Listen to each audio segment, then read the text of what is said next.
Hello everyone and welcome to another video. So my last video talked about just what exactly was canon and tried to show just how fluid and flexible Doctor Who's canon could be. So as a sort of follow-up to that, in this video I'm going to be explaining why I think The Timeless Child doesn't actually break Doctor Who's canon. I'm sure this video won't be controversial in the least. Anyway, let's dive into it. So just why do I think The Timeless Child doesn't break canon? Well, it really comes back to what I said earlier, when I said the Doctor Who's canon is actually more fluid and flexible than most fans probably realise. The idea of the Doctor having lives before William Hartnell's first Doctor isn't actually anything new. In the novelisation of The Power of the Daleks, after the first Doctor regenerated into the second Doctor got out a trunk full of some stuff from his previous incarnations, including a large earring he used to wear, Saladin's ornamental dagger, and a thick gold bracelet. He also further implies that he had regenerated or renewed himself before.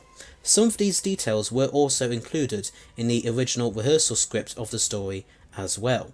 In addition, this is probably more well known, during the Brain of Morbius, when the Fourth Doctor and Morbius engage in a mind-bending battle, with each of their past incarnations appearing on a screen, we see the previous 3 Doctors appear for the Doctor, of course, before we're shown 8 further Doctors.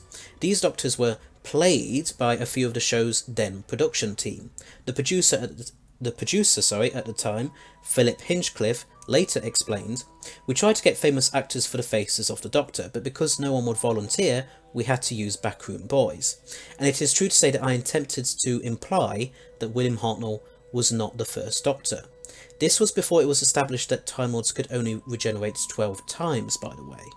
These 8 Morbius Doctors were later shown again in The Timeless Children, when the 13th Doctor overloaded the Matrix with all her memories. They were shown alongside Jo Martin's fugitive Doctor and the elderly Brendan. Also, there's the fact that when the show first started, we didn't actually know much about the Doctor's origins. There was no stuff about Time Lords, Gallifrey, or even regeneration, so the first Doctor never actually said that he was the first Doctor, if that makes any sense. The Doctor was actually often slightly implied to be human, with early concept documents for the show talking about how he was a human scientist from the future. All the stuff that we now know all came later, and it was all gradually introduced over quite a few years. We had no idea the Doctor was a Time Lord until the second Doctor's final story, The War Games, for example.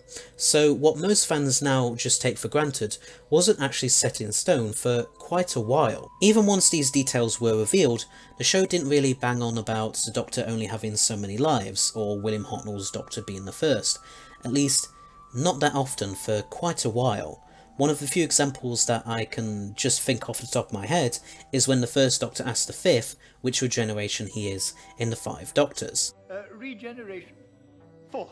Goodness me, so there are 5 of me now. If you can think of any others though, then please feel free to remind me in the comments section below. It's far more of a recent thing that the show has started to focus on all of this backstory for the Doctor, especially when Rusty Davies introduced the concept of the Time War and the Doctor being the last of the Time Lords, it could be argued. But even then, one could very well make the arguments that fans worry about these things far more than the actual show does. Fans are always endlessly debating about what is or isn't canon, when the show itself takes a more relaxed approach and just shrugs such things off.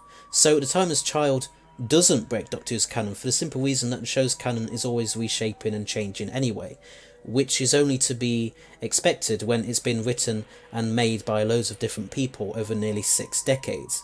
This is hardly the first time that the show has supposedly broken its canon. Anyone remember the 8th Doctor claiming he was half human? I'm half human. On my mother's side. Or the aforementioned Time War, which basically helped to give the show a sort of soft reboot when it came back in 2005. Or how about what I was trying to say earlier when I said that the Doctor had originally been implied to be human? After all, later developments about the Doctor actually being a Time Lord from the planet Gallifrey would definitely break that canon now, wouldn't it? Of course, I should probably mention that I'm not actually the biggest fan of The Timeless Child as an idea.